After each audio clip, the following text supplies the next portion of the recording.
once your kids get older, they have all that homework, and so I feel like that's the other that we were spending so much time in the evening that we didn't. It just felt so chaotic with trying to do any sort of after school activity, trying to get dinner, trying to actually have a conversation with our children.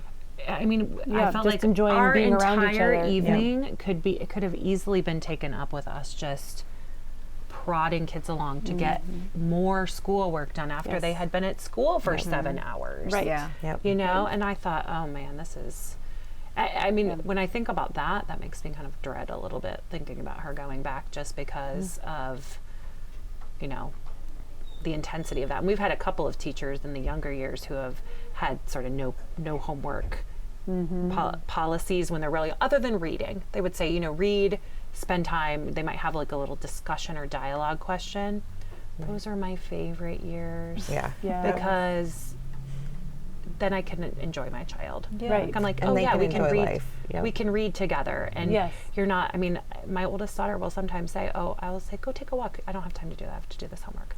You know, and that's we're still navigating that. And then every time a project comes home for my children from school, and it requires my involvement, I'm like, who thought of this? Like, I don't have time for this. But if I don't help my child, he's going to go in, and it's going to be very obvious that he did not have parent help, like the Valentine's Day box thing that just happened this year. I let him do it on his own. It was a simple machine assignment. They had to make a Valentine's box that was a simple machine. So sweet that they integrate the science thing into a celebration, but some of us have these perfectionist children who want to make 7 simple machines in one box, and they can't do that all on their own. So 11 o'clock at night, you're like, so well, you let him pretty much do it on his own. I'm like, it looks great. But then I go there for the party the next day. I'm a volunteer in the classroom for the party. Some of these machines, I'm like, I felt so bad. Like I let my kid down because his didn't look as fancy. And it's like, but I'm like, what teacher is not realizing that these parents are, at least this parent is so busy. I mean, we're all busy, but.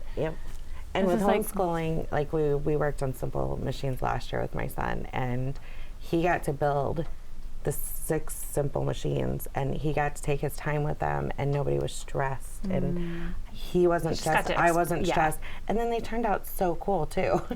So it's kind of nice to have that time to get things done, and then without the pressure, I feel like, at least with my kiddos, I feel like it sticks better. You know.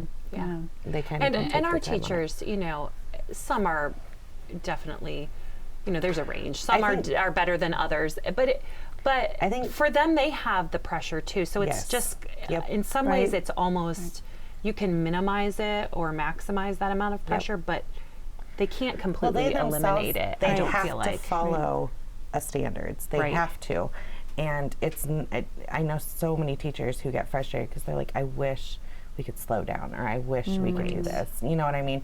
So I think educators are just ridiculously amazing human beings, and I don't know how they deal with that pressure and stuff.